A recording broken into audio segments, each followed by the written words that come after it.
My wife's mother-in-law is frantically searching for the $1 million envelope she intentionally hid in my wife's closet to frame her. I slowly whispered in my mother-in-law's ear, who suddenly turned pale. What a shame, Catherine.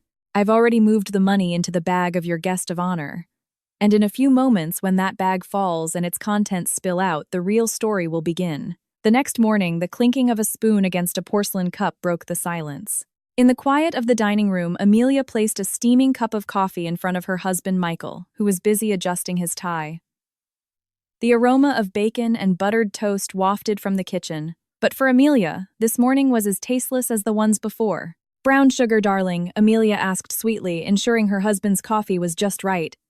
Michael turned with a warm smile and caressed his wife's hand. Yes, darling, it's perfect. Thank you. That bacon smells amazing. It's making me hungry. Before Amelia could return the smile, a loud cough echoed from the stairs. Mrs. Eleanor, his mother-in-law, descended clad in her luxurious silk robe. Her face, lightly made up, was lifeless. She immediately surveyed the dining table with a disdainful look. Coffee, coffee again, Mrs. Eleanor muttered, as she violently pulled out a chair, deliberately creating a deafening noise. Michael's stomach is sensitive. If all you give him in the morning is coffee and greasy bacon. You've been married to my son for 2 years. Haven't you learned the ways of the wealthy yet? In this house, breakfast is whole wheat, toast, fruit, and almond milk. Not this. Country-style food. Amelia held her breath, fighting the sudden tightness in her chest. She was used to it. These kinds of remarks were her daily bread. I'm sorry, Catherine. Michael asked me to cook him bacon because he didn't have dinner last night, Amelia replied in the calmest voice she could muster. Michael, his mouth full with the first bite, immediately intervened. It's fine, Mom. This is delicious. I asked for it. Would you like some? I can get you a plate. Mrs. Eleanor sneered, her arms crossed. No, thank you. I can get it myself. Besides, your wife is only good in the kitchen. When you bring her to business discussions with my friends, she just sits there looking lost. That's why I've always said, find a wife who is on your level. Someone with a clear background, not someone whose only asset is a pretty face. The words were sharp, piercing straight through Amelia's heart. She could only lower her head, clenching the apron she was wearing. Michael stopped chewing, staring at his mother with a deep sigh. Mom, it's early. Can we please not start this now? Said Michael in a tired tone. Amelia is my wife. Please respect her. I'm just telling the truth, Michael, Mrs. Eleanor raised her voice, her eyes glaring at Amelia. You're a young director. The future of the company is in your hands. You need a partner who will lift you up, not someone who will be an embarrassment when you bring her to gatherings. Amelia took a deep breath. She knew that talking back to her mother-in-law would only give Michael a headache before he went to work. It's okay, honey. Eat your bacon before it gets cold. I'll just go to the back and wash the dishes. Amelia left for the kitchen, leaving the dining table now thick with tension. From behind the kitchen wall, she could still hear Mrs. Eleanor's hushed sermon to Michael about how a wife should behave. Amelia turned on the faucet, letting the sound of the water drown out the pain she felt. She didn't know that the insults that morning were just the beginning of a cunning plan carefully orchestrated by her mother-in-law. By noon, the atmosphere in the house had shifted slightly. Michael, who usually came home late, suddenly called the house with a hurried and excited voice. The call was answered by Mrs. Eleanor, and within minutes, Mrs. Gable, Amelia, come to the living room right now, Mrs. Eleanor shouted from downstairs, her voice echoing throughout the house. Amelia, who was folding clothes upstairs, rushed down. She saw her mother-in-law pacing back and forth with a beaming face, clutching her phone tightly. Mrs. Gable, their elderly housekeeper, stood in a corner with a confused look on her face. What is it, Catherine? Why do you seem so flustered? Amelia asked. Mrs. Eleanor looked Amelia up and down with a condescending gaze. Not flustered, busy. Do you know who's coming this afternoon, Mrs.? Victoria, the owner of the largest real estate company in the city. She's going to be the main investor for Michael's new project. If Mrs. Victoria agrees to invest, Michael's company will grow immensely. Mrs. Eleanor's eyes burned with ambition. This is a golden opportunity. Mrs. Victoria is a perfectionist. Details are very important to her, and she despises anything that looks cheap. So this afternoon, this house must be spotless. Mrs. Gable, clean the living room again.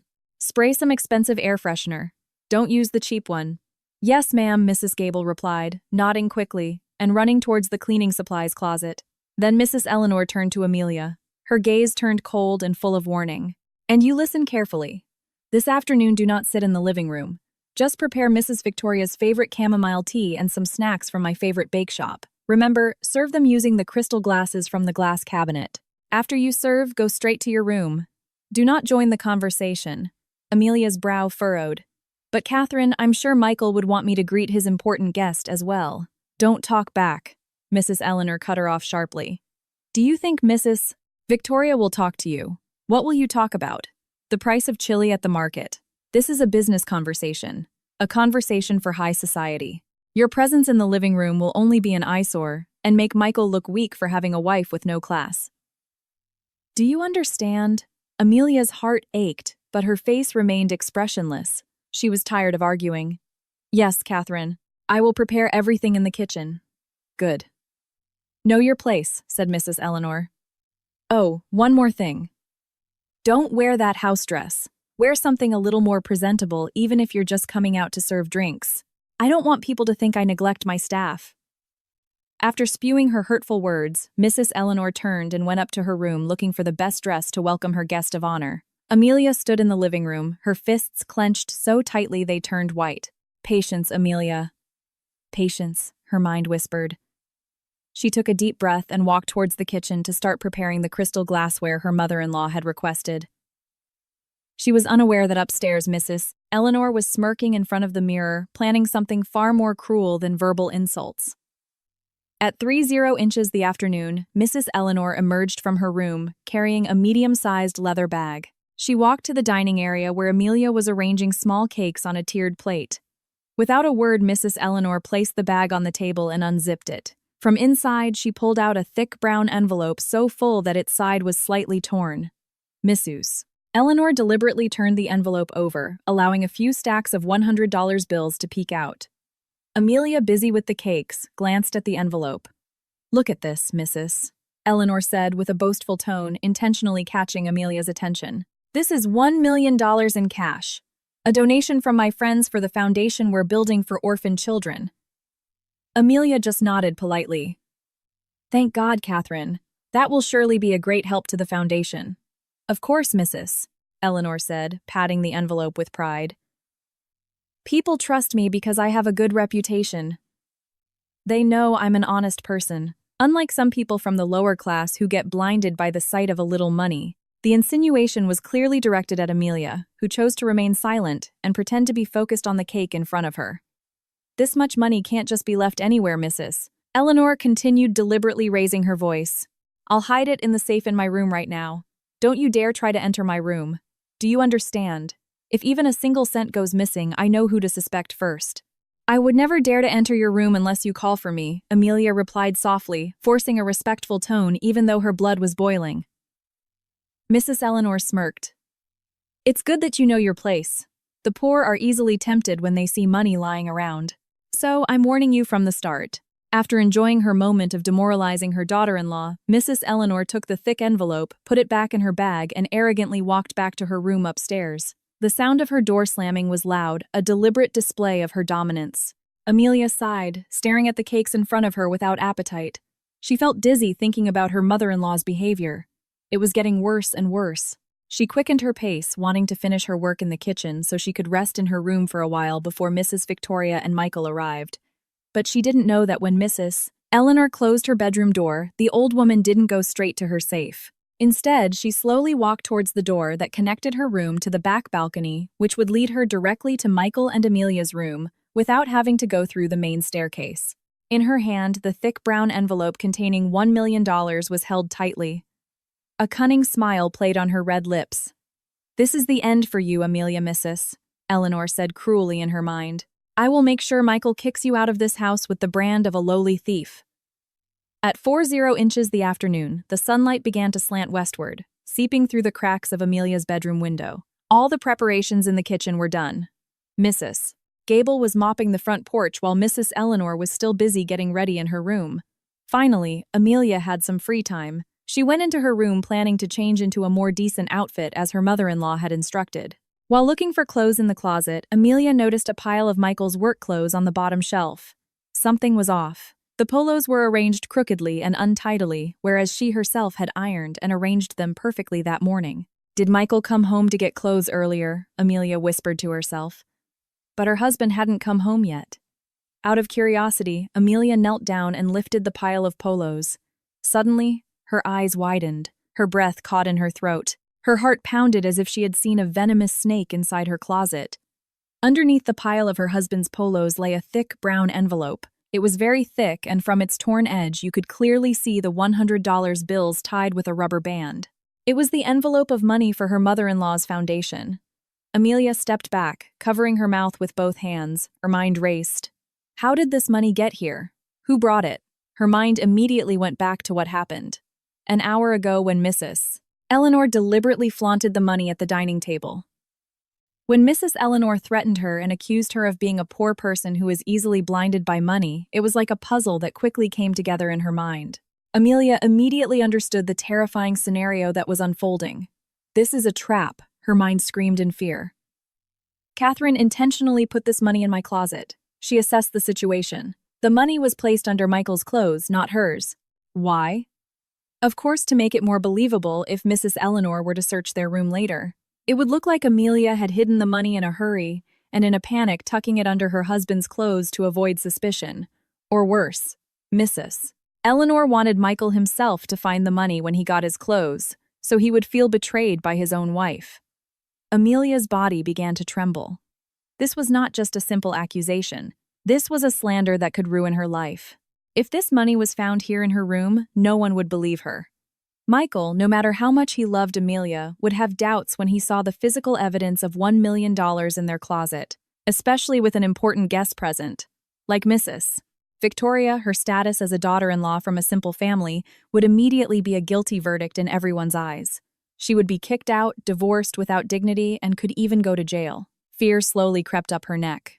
Cold sweat the size of corn kernels started to trickle down her temples. Her first instinct was to run to Mrs. Eleanor's room, throw the money in her mother-in-law's face, and scream in anger. But her hand stopped in midair. "Don't be a fool, Amelia," her mind warned. "If you confront her now, she will surely scream at the top of her lungs, accuse you of being caught stealing and trying to return the money out of fear. She will turn the tables on you." What should she do? Throw it in the trash, take it out of the house. Time was too short. Mrs. Victoria and Michael could arrive at any moment. If she was caught with a suspicious envelope coming out of the room, it would be like committing suicide. Amelia stared at the brown envelope. In the midst of her intense anxiety, a strange calmness suddenly enveloped her mind. The trembling in her hands gradually stopped. Her fear vanished, replaced by a chilling anger. For 2 years, she had remained silent. For 2 years, she had accepted all the insults to maintain peace in the family. But this was an attempt to destroy her character. Her mother-in-law had gone too far. If Mrs. Eleanor wanted to play dirty, Amelia would show her how to win the game without getting her own hands dirty. Amelia took a deep breath, slowly exhaling. Her anxiety was completely gone. Her face became flat again, as flat as a calm lake, but hiding a terrifying depth. She knelt down, reached out her hand, and took the thick brown envelope from under the closet. The $1 million felt heavy in her hands, as heavy as the slander designed to destroy her life. "You want to play games with me, Catherine?" Amelia whispered, her voice cold. In the quiet room, the corner of her lips slightly lifted, forming a thin smile she had never shown to anyone in this house before. "Let's see who will be crying today." Amelia looked around her room. She couldn't hide the money somewhere else in the room because she was sure her mother-in-law would demand a thorough search later. She also couldn't hide it in the kitchen or the living room. The risk of Mrs. Gable finding it was too high.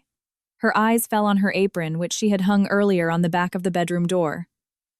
A thick navy blue fabric with 2 large pockets in the front. Without hesitation, Amelia slightly folded the thick envelope to make it more compact and then tucked it into the right pocket of her apron. The pocket was deep, perfectly swallowing the envelope, leaving no noticeable bulge, as long as she moved around a lot and didn't stand perfectly straight. Then she changed her clothes. A neat blouse with long sleeves and pants. She combed her hair, put on some light makeup to look fresh, and put on the navy blue apron again. Perfect. She looked like a young housewife, busy preparing for an important guest. No one would suspect that in the pocket of her apron was hot money worth $1 million. Ding dong.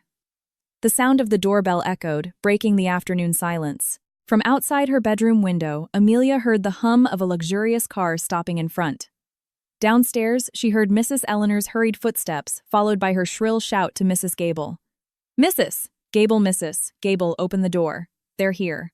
Oh my God, do I look all right? Amelia looked at her reflection in the closet mirror. She slowly patted the right pocket of her apron. Everything will be all right, she whispered. This was her first move in the chess game. Her mother-in-law had set the trap very well, placing the piece in a deadly position. But Mrs. Eleanor forgot one thing in the game of chess.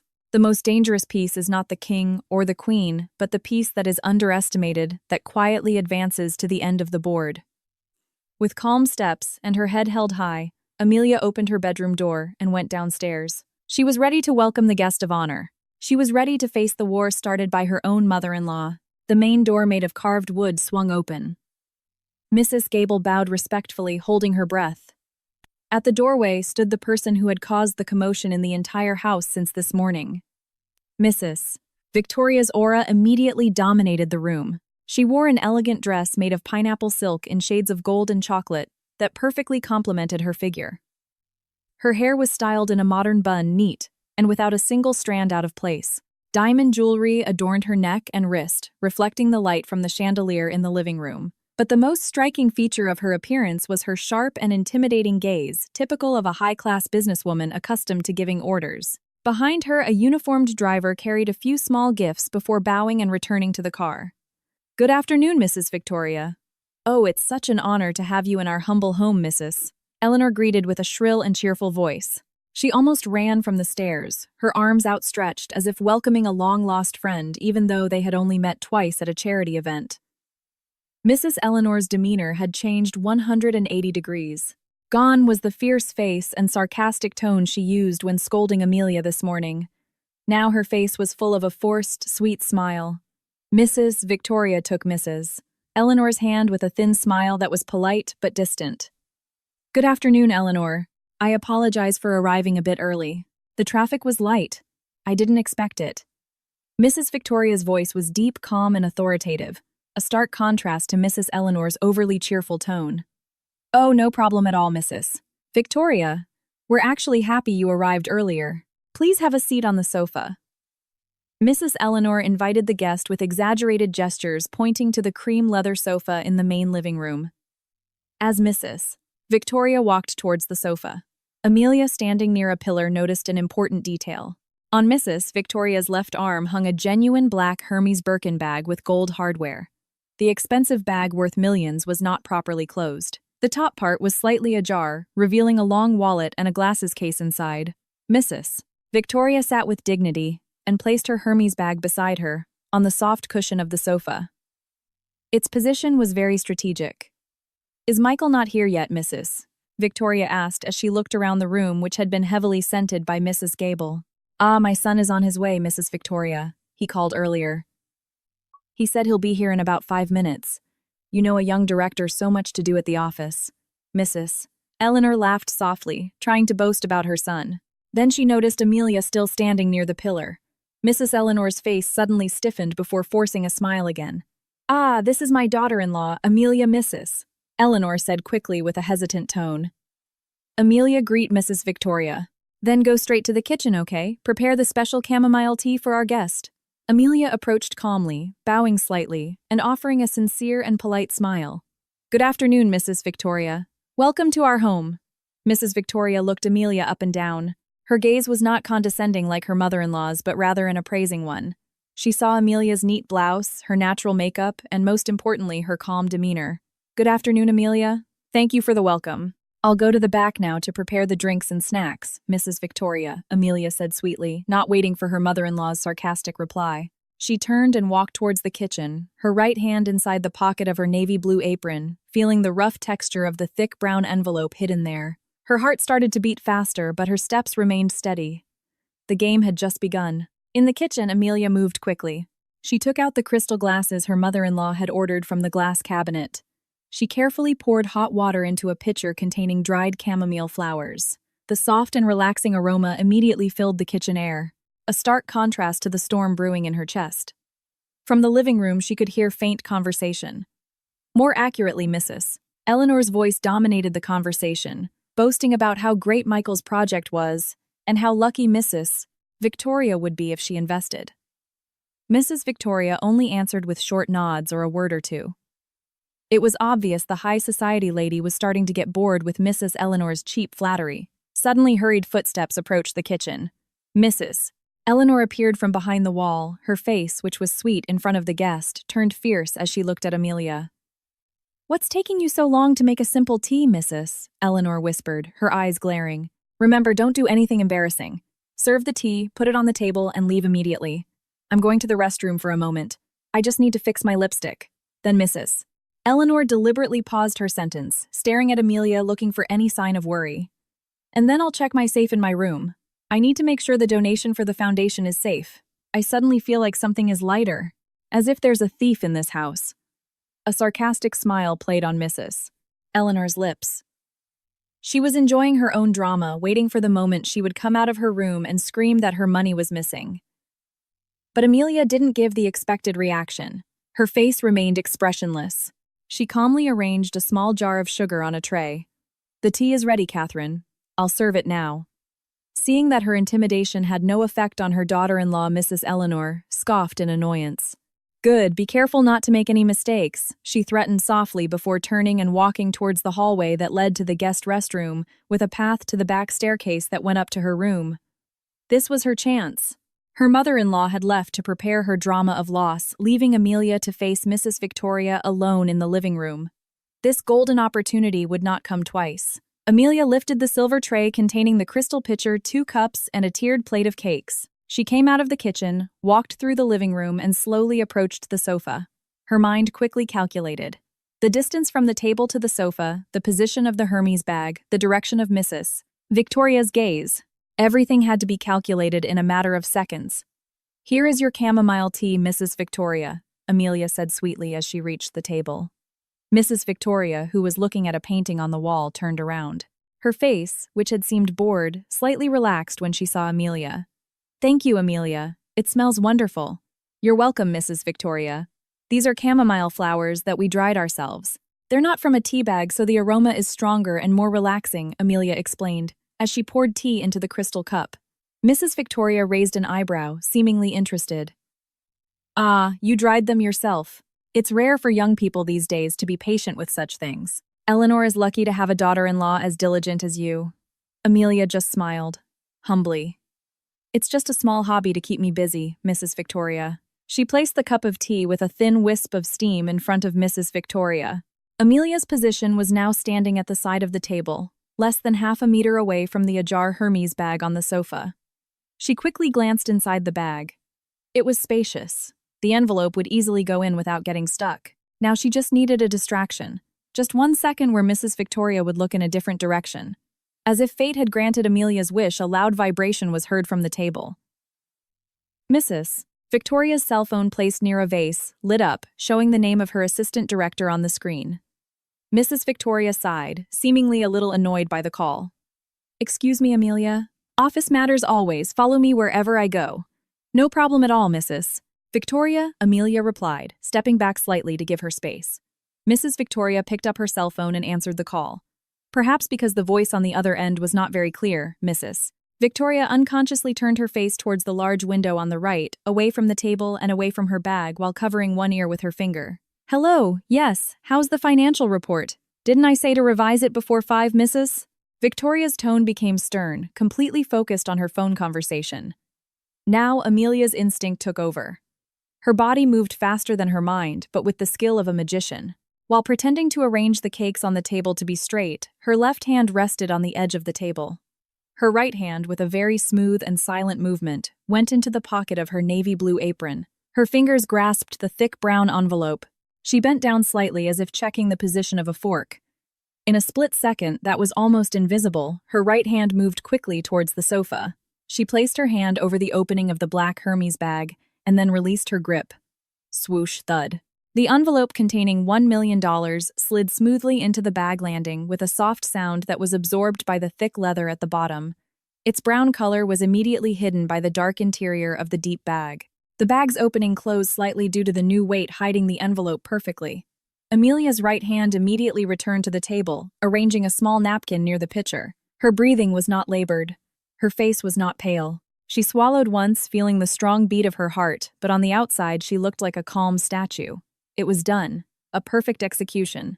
Mrs. Victoria ended her call with a hint of annoyance and put her cell phone back on the table. She turned to Amelia again, completely unaware that inside her prized bag was a time bomb placed by this very housewife. I apologize.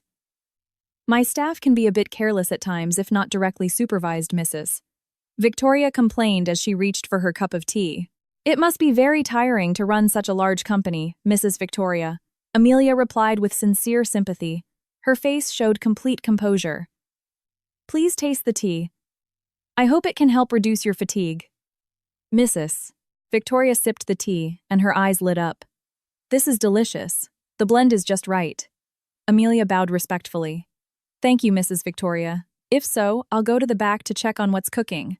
Michael should be arriving soon as well. All right, Mrs. Victoria replied now, with a warmer tone than when she first arrived.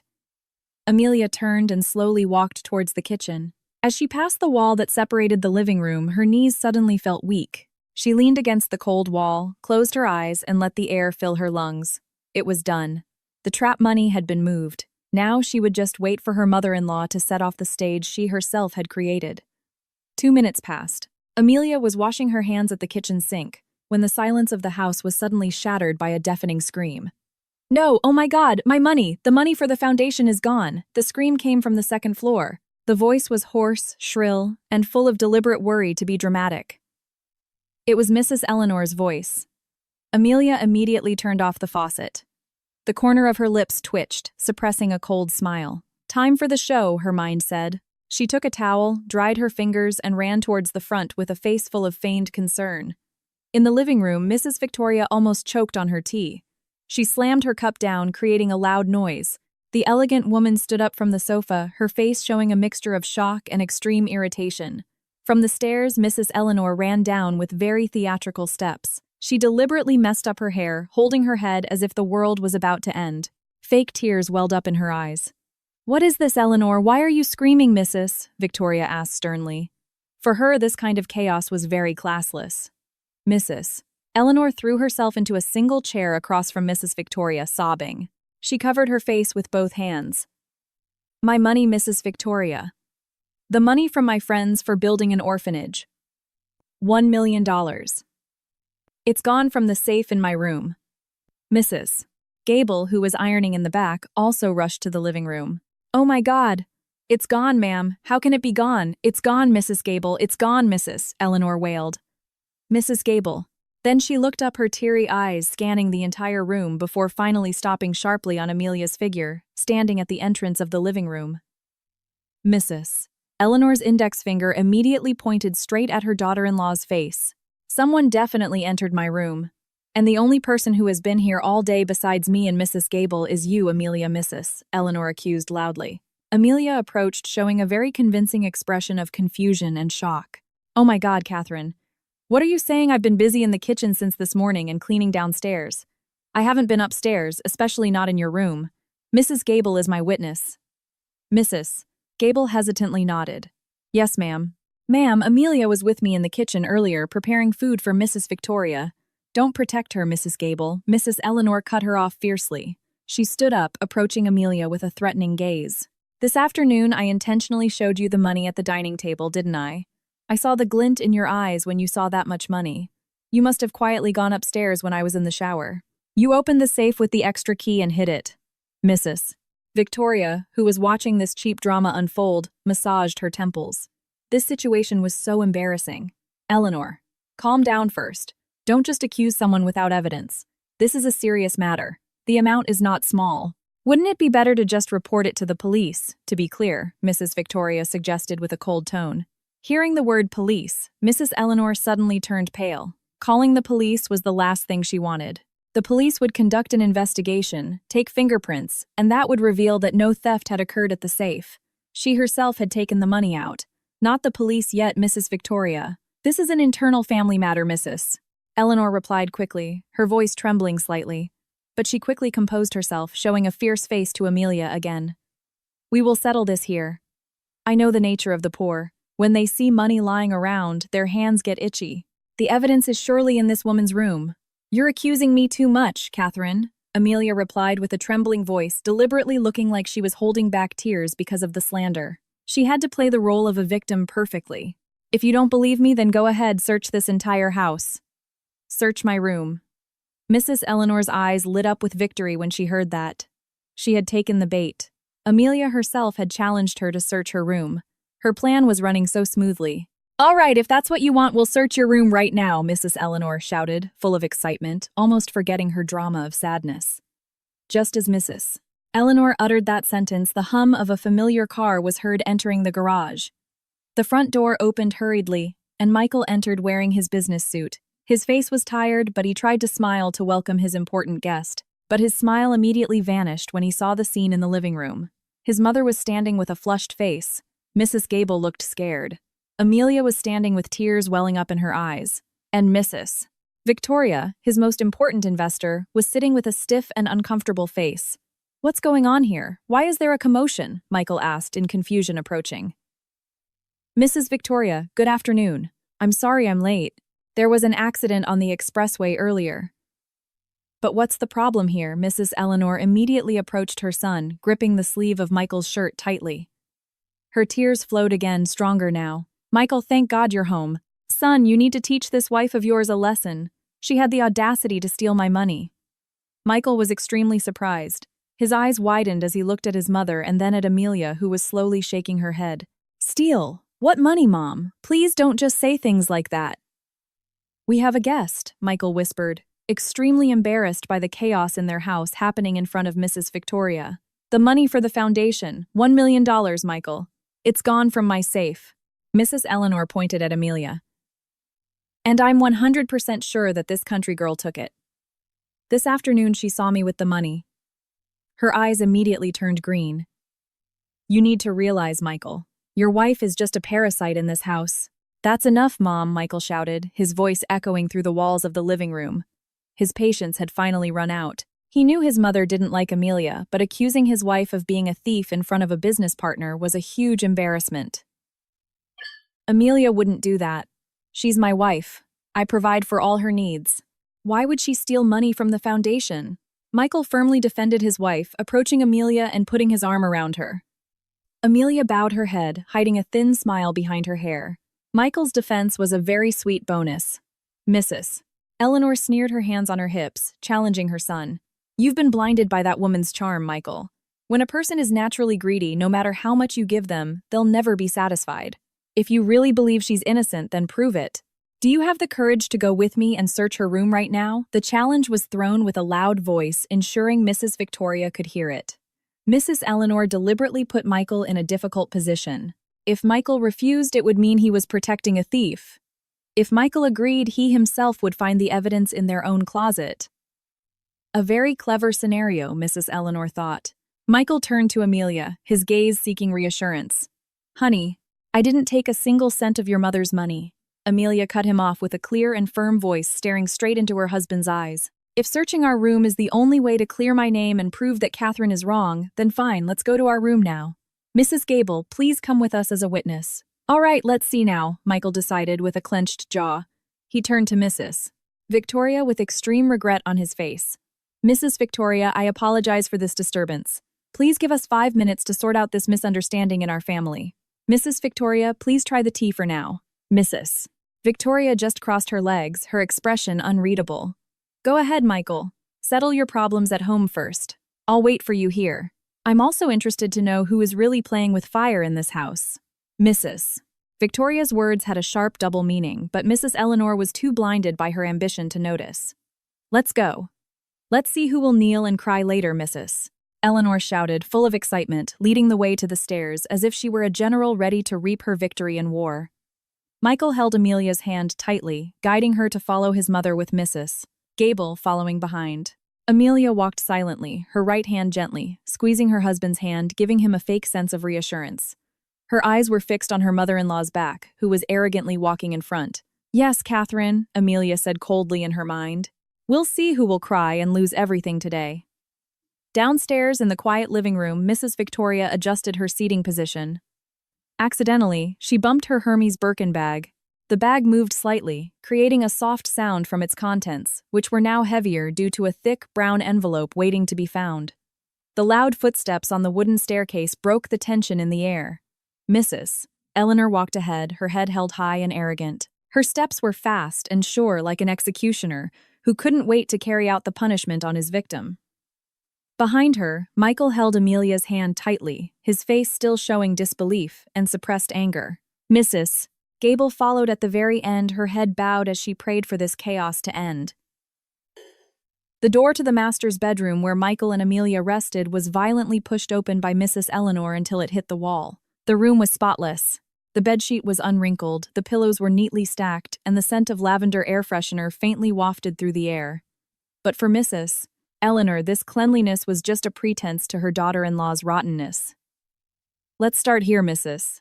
Eleanor said, loudly, deliberately making her voice heard downstairs. She went straight to the large sliding door closet that dominated one side of the room. Michael stood at the doorway, staring at his mother with a clenched jaw. "Mom, don't go too far. If we don't find anything, you need to apologize to Amelia in front of Mrs. Victoria." "Apologize? Ha! Let's see who will be kneeling and begging later, Mrs. Eleanor replied sarcastically. With a violent pull, she opened the closet door. Her eyes immediately fixed on the bottom shelf where Michael's work clothes were stacked. Her hands moved quickly, full of blind confidence. She had replayed this scene in her mind over and over again. She would lift the pile of clothes, see the thick brown envelope, hold it up as evidence, and slap the face of her holier-than-thou daughter-in-law. She took the pile of ironed polos and lifted them, but the triumphant smile forming on her lips suddenly vanished. Her hand felt the empty floor of the closet.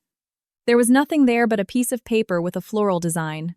Mrs. Eleanor's eyes widened and her heart stopped. She bent down further, her nose almost touching the shelf, making sure she wasn't mistaken. She violently threw the remaining polos on the floor. Still empty. What Mrs. Eleanor whispered softly. "Where is it?" Michael asked from the doorway, his voice cold and questioning. "Where is the foundation's money that you said my wife stole? Where did she hide it, Mrs.?" Eleanor swallowed as if there was a sharp stone in her throat. Wait. It must be. She must have moved it to another shelf," she said quickly, trying to hide the trembling fear that was starting to creep into her chest. Amelia just stood beside her husband, her face showing a perfect expression of concern and pain. But behind her eyes there was a great satisfaction as she watched her mother-in-law lose her composure. Fear completely enveloped Mrs. Eleanor's sanity because she was 100% sure that she herself had placed the envelope there a few hours ago. The fact that it had vanished made her feel like she was being played by a ghost. It was definitely here earlier. She must have hidden it in a more secluded place, Mrs. Eleanor shouted, her hands now moving without direction. She pulled out the closet drawers, the sound of hangers clashing loudly as she violently tossed aside clothes and suits. The clothes that Amelia had neatly ironed were now scattered, stepped on by Mrs. Eleanor's high-heeled sandals. "Mom, that's enough," Michael shouted, his patience exhausted. Their bedroom now looked like it had been hit by a tornado. But Mrs. Eleanor didn't care anymore. Her breath was heavy and cold sweat started to appear on her forehead and temples, ruining her expensive makeup. She knelt on the floor, looking under the bed, pulling out shoeboxes and even opening the laundry basket. "Where did you hide the money, you cunning woman, Mrs.?" Eleanor shouted, turning to Amelia with glaring red eyes. Her neat hair was now disheveled. She no longer looked like an elegant lady, but a madwoman searching for a needle in a haystack. "For God's sake, Catherine, I don't know anything about that money." "I haven't been in this room since this afternoon," Amelia replied with a trembling voice that was almost breaking into tears. She leaned on Michael's shoulder, playing the role of an innocent victim. Michael approached, holding his mother's arm as she tried to open Amelia's desk drawer and forced her to stand up. "That's enough, Mom. That's enough," Michael shouted with a loud voice that startled Mrs. Gable at the door. "You've searched our room. You've insulted my wife and you haven't found any evidence." "The money is not here, Michael." "You don't understand." "The money." Mrs. Eleanor stammered, panting. She wanted to scream that the money should be there because she was the one who put it there, but that sentence would reveal all her wickedness. She must have taken it out. "Oh, or what, Catherine? Or maybe you're the one who forgot where you put it, and then looked for someone to blame to cover up your own negligence." Michael accused, his chest heaving with anger. "You're always looking for a reason to get rid of Amelia, but now you've gone too far by bringing this slander in front of our investor." Do you know what effect this will have on my company, Michaels? Words hit Mrs. Eleanor very hard. She was stunned, her chest pounding. How did her perfect plan fall apart? Where did that damned envelope go? In the midst of the tension, a cell phone suddenly rang. Michael took the phone from his pocket. His director's secretary's name was on the screen. Michael cursed himself, rubbing his face. He couldn't ignore this call, especially when his company was at a critical stage. Mrs. Gable, Michael ordered. Go downstairs. Make sure Mrs.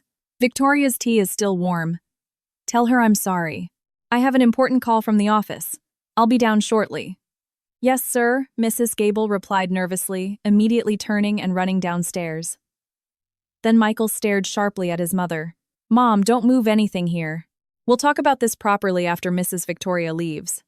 He turned to Amelia, his gaze softening. Honey, I'll just take the call on the balcony. You stay here.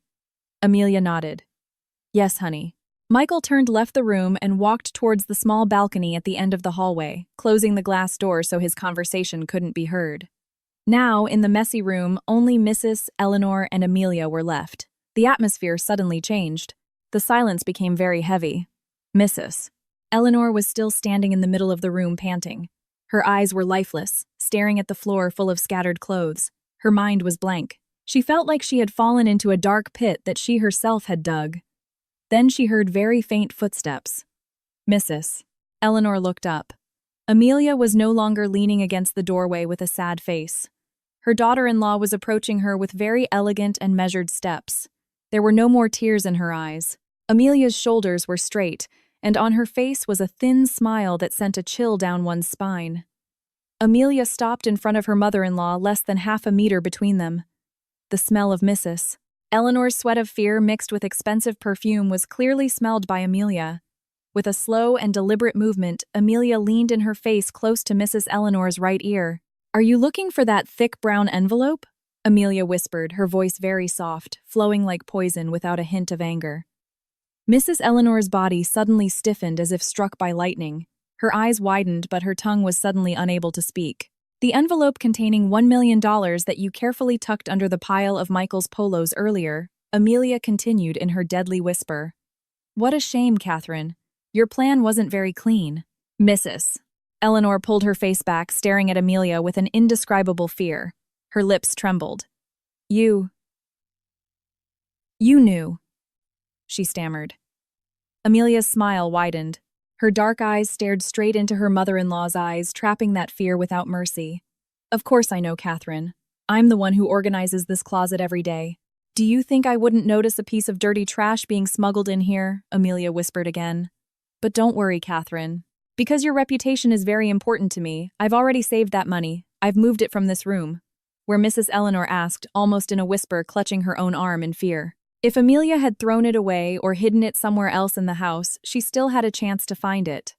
Amelia tilted her head, savoring the moments of her mother-in-law's mental breakdown. I moved it to the safest place, Catherine. A place you will never be able to touch, let alone search, Amelia said calmly, emphasizing each word so her mother-in-law would understand perfectly. I put it inside Mrs. Victoria's Hermes Birkin bag that was left open on the sofa downstairs. It went in very smoothly.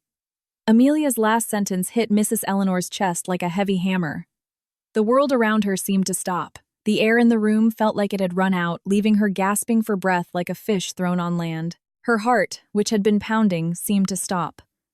The blood in her entire body seemed to drain to her feet, leaving her face as pale as a corpse. Inside, Mrs. Victoria's bag. Inside the bag of her guest of honor. Mrs. Eleanor's cunning mind, which was usually quick to plan, processed that information and immediately came to a terrifying conclusion. If she went down now and screamed that Amelia had moved the money into Mrs. Victoria's bag, what would happen, Mrs. Victoria would surely open her bag and boom, the envelope with $1 million in her foundation's name would be there. Who would Mrs. Victoria believe? Would she believe that a seemingly innocent daughter-in-law suddenly had the crazy idea of putting the stolen money in her bag? No. The logic of wealthy and sharp people like Mrs. Victoria would immediately come to one conclusion. Mrs. Victoria would think that Mrs. Eleanor, who had been relentlessly trying to convince her to invest, had deliberately slipped the money into her bag as a cheap way of bribery. Mrs. Victoria was a woman who valued her dignity and strongly opposed bribery in business. If Mrs. Victoria felt that she was being bribed in such a low manner, not only would she not give the investment for Michael, but she would also destroy Michael's company's reputation among the elite businessmen. And if Mrs. Eleanor tried to explain the truth, that she had planned to frame her own daughter-in-law, the effect would be just as devastating. Mrs. Victoria would feel that she had been used and dragged into a cheap and disgusting domestic drama. Even worse, Michael would hear everything. Her own son would find out that his mother was a monster trying to destroy her son's marriage with a malicious slander. Mrs. Eleanor was trapped in an invisible web woven by her own arrogance. And the key was now firmly in Amelia's grasp. Mrs. Eleanor's knees went weak. She almost collapsed if she hadn't held onto the side of the bed. Her body was trembling violently. A pure terror enveloped her. The foundation's money was not her personal money, but donations that she had to be accountable for. If Mrs. Victoria took it, and she couldn't get it back, she would have to replace it with her own money, or she would be accused of embezzling the foundation's funds. Checkmate. From any angle, she had already lost. Amelia, standing in front of her, adjusted her collar. "You look pale, Catherine," Amelia said with fake concern. She turned and walked towards the door. At the doorway, Amelia turned back, looking at her mother-in-law, who was now sitting weakly on the side of the bed. "Let's go, Catherine. Let's not stay up here for too long. It's not good to leave Mrs. Victoria alone downstairs." "We don't want to make her angry, do we?" Amelia said, her voice as sweet as honey but sharper than a razor. Without waiting for a reply, Amelia left the room, her face returning to the expression of an obedient daughter-in-law who was slightly traumatized by the baseless accusations. A few minutes later, the three of them came down. Michael was in the lead, his face still red with anger. He held Amelia's hand, who was bowing her head beside him. Behind them, Mrs. Eleanor walked like a soulless person. Her steps were heavy, her eyes lifeless. Her makeup was smeared and her hair was a mess. She no longer cared about her appearance. The only thing on her mind was the brown envelope inside the deadly black bag. Upon arriving at the living room, Mrs. Victoria was sipping her cold tea with a bored expression. She put down her cup when she saw them return. "So, have you found the thief?" she asked, with a hint of sarcasm, staring directly at the disheveled Mrs. Eleanor. Michael, let go of Amelia's hand, approached and bowed deeply in front of Mrs. Victoria. "I sincerely apologize for this embarrassing incident, Mrs.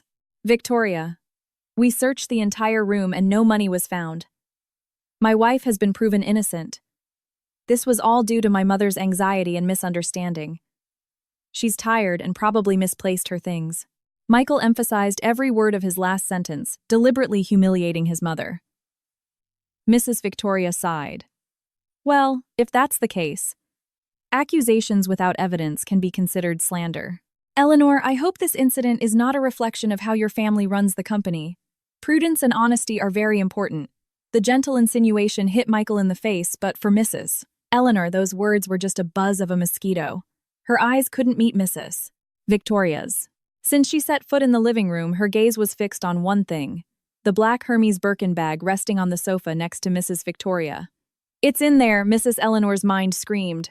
"The $1 million is in there." Her rational thinking had vanished, replaced by an impulsive desire driven by fear. She had to get the money. Before Mrs. Victoria left, she had to save the foundation's money by any means necessary. Ignoring the puzzled looks from Michael and Amelia, Mrs. Eleanor forced a laugh. "Ah ha ha ha. Yes, Mrs. Victoria. I've been very forgetful lately. Maybe it's because of my age. How embarrassing." Mrs. Eleanor approached the sofa, her steps unsteady. She didn't sit in her previous chair but deliberately moved closer to the long sofa where Mrs. Victoria and the Hermes bag were. "Oh, it's so hot today, isn't it? Even though it's already afternoon," she said, fanning herself. Then she stared at the glass table in front of Mrs. Victoria, looking for a reason. "My goodness, the table seems a little dusty." "What's wrong with Mrs. Gable? How does she work, Mrs.?" Eleanor bent down, pretending to wipe the edge of the table, but her real intention was not the table. While bent over, she kept shifting her body, getting closer to Mrs. Victoria's bag. Her trembling hand slowly crept up. Her fingers almost reached the zipper of the expensive bag. "Eleanor." Mrs. Victoria's cold voice stopped Mrs. Eleanor's hand in midair. Startled, Mrs. Eleanor looked up. Mrs. Victoria was looking at her with one eyebrow raised, her expression extremely uncomfortable. "The table is clean, Eleanor. Don't bother Mrs. Victoria said sternly, indirectly telling Mrs. Eleanor to back off. "Oh, yes, it is clean. I'm sorry." Mrs. Eleanor quickly withdrew her hand, laughing nervously. Cold sweat trickled down her collar.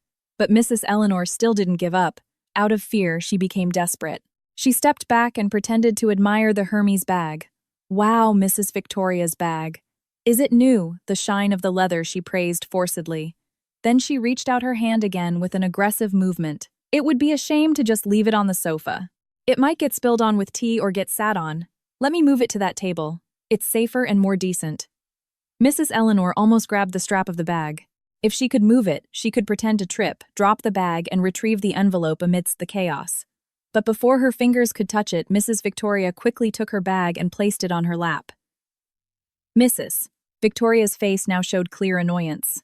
As a socialite, her personal belongings were sacred to her. "No need, Eleanor. My bag is fine here. Besides, it contains important documents and personal items.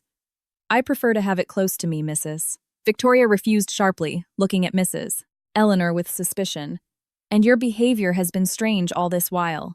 First, you were screaming hysterically, saying you were robbed. Now you're busy trying to move my bag.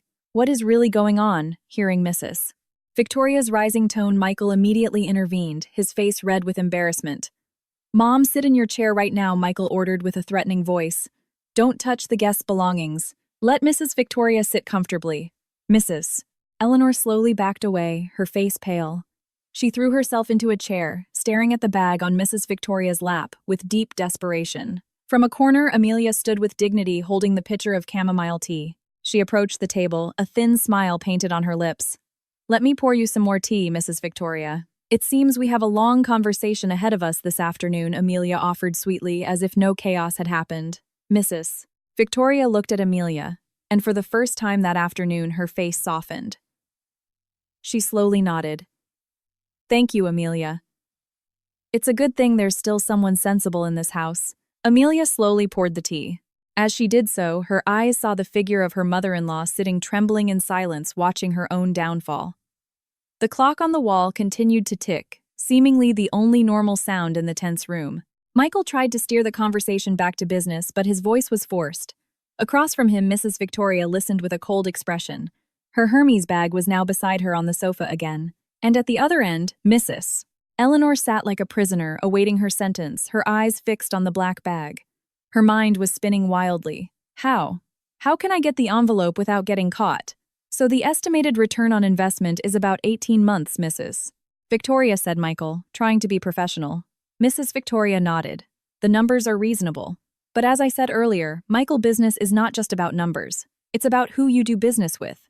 Integrity, Mrs.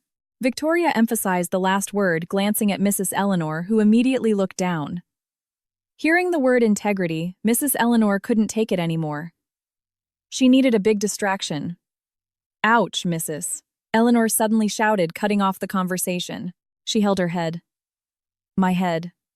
I suddenly feel dizzy." Michael sighed. "Mom, if you're not feeling well, why don't you rest upstairs?" "No. I'm fine. Maybe it's because of the shock earlier." Mrs.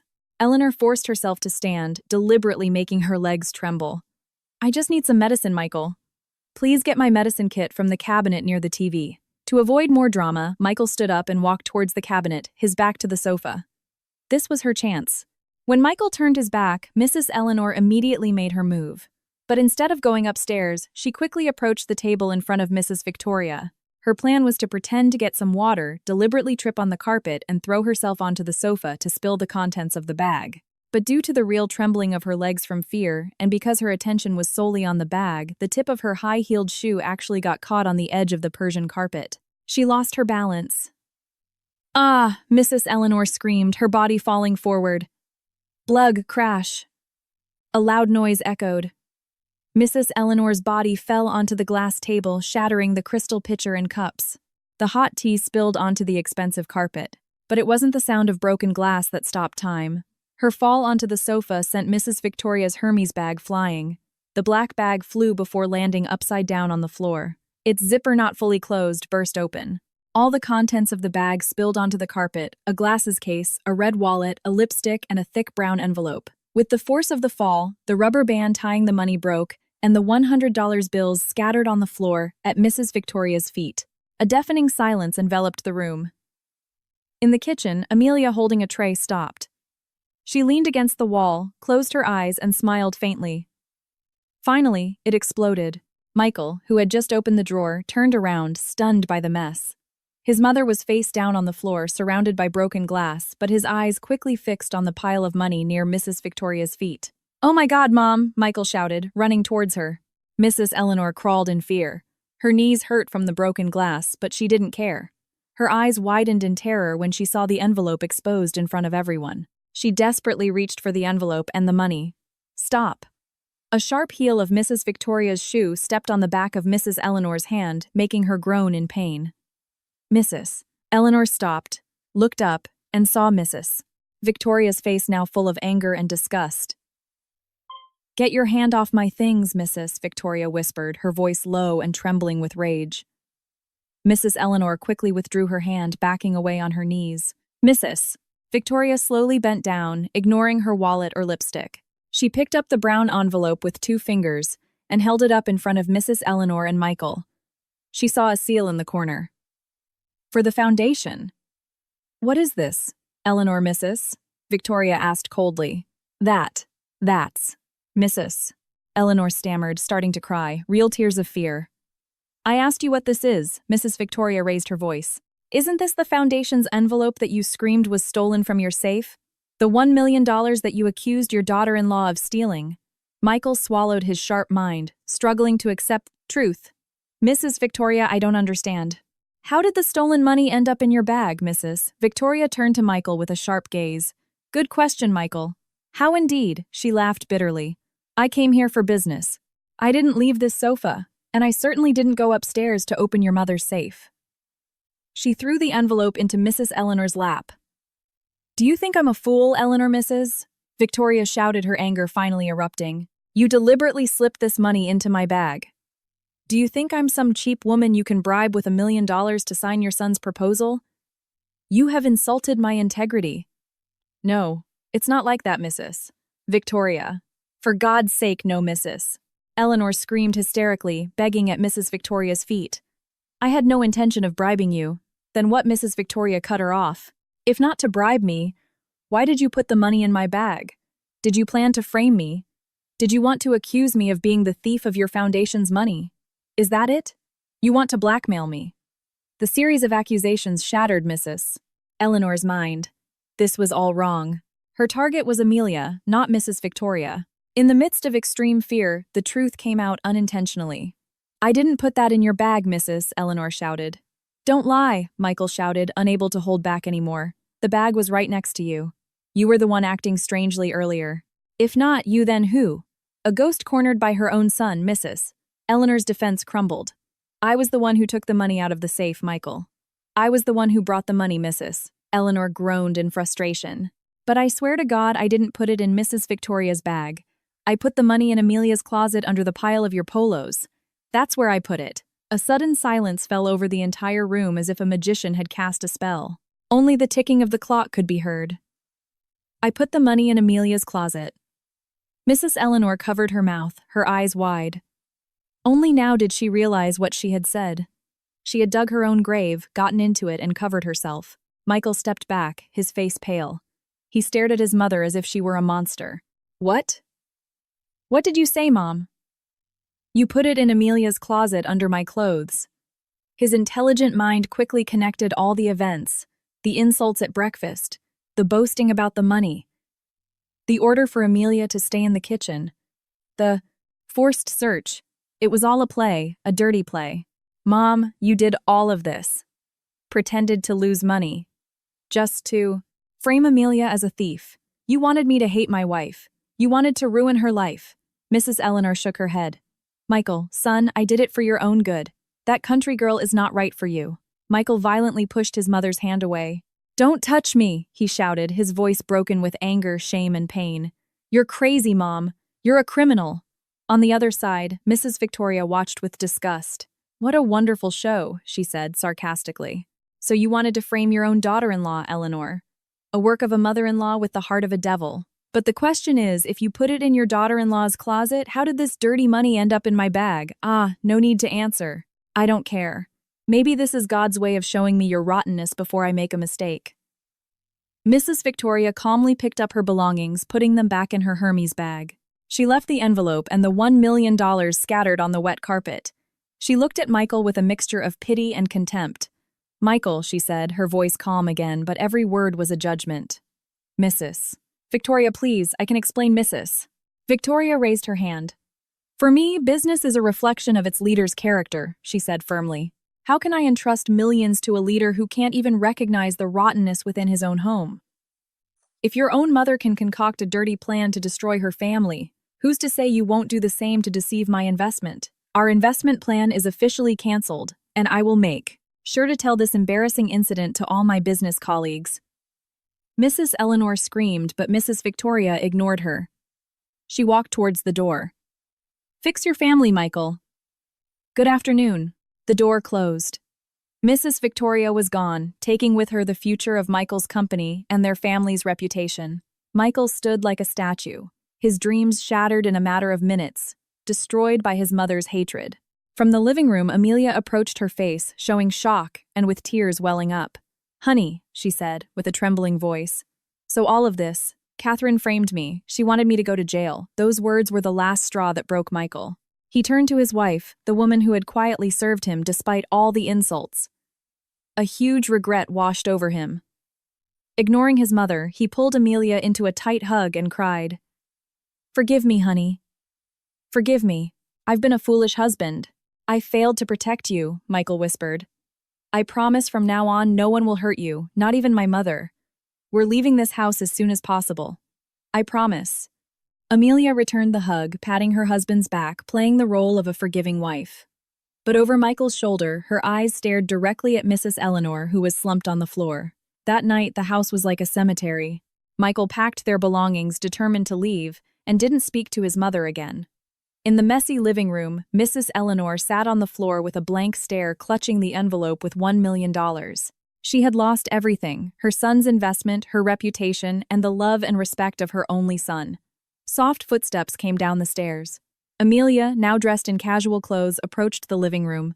She knelt and began to pick up the broken glass, cleaning up the mess her mother-in-law had made. Mrs. Eleanor looked up, her eyes full of hatred, but fear was more dominant. Now she realized she had picked the wrong fight. The daughter-in-law she thought was a foolish country girl was a brilliant strategist. She didn't need to scream or slander to win. She had turned the trap around with such elegance, letting Mrs. Eleanor dig her own grave. You, Mrs. Eleanor said hoarsely. You're a devil. You planned all of this.